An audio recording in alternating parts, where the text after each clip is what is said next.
I've actually always had a connection with spirit.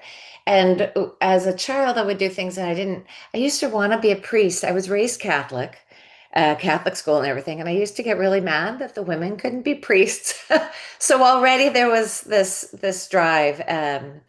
And the women that I looked up to were usually very strong spiritual women. Yeah, Mother Teresa, Helen Keller, her teacher.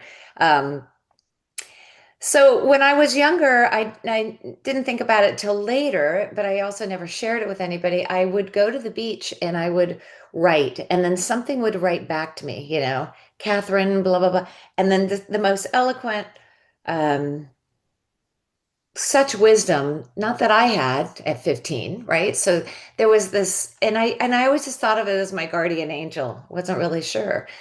So I always had that connection.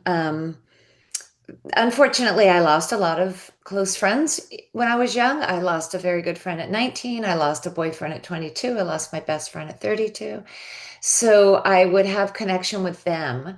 And in fact, my one of my best friends at 32, we used to go to out to Joshua Tree in the desert, and we would always be fascinated talking about the afterlife. And she's just one example of, I would say, okay, so whoever dies first has to come back and tell the other person about it.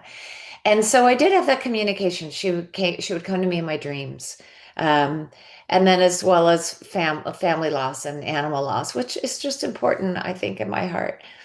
But nothing quite braced me for the physical loss of Sean. So do you think the losses kind of helped you to prepare in a way for the loss of Sean Well, a I little bit, think like that an my increment? soul for sure, I think that I signed up for sure on a path of um, understanding the afterlife.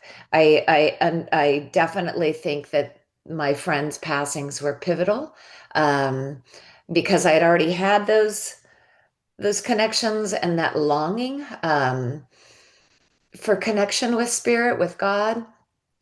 Um, but what really prepared me, and only in hindsight did it prepare me, is my precognition.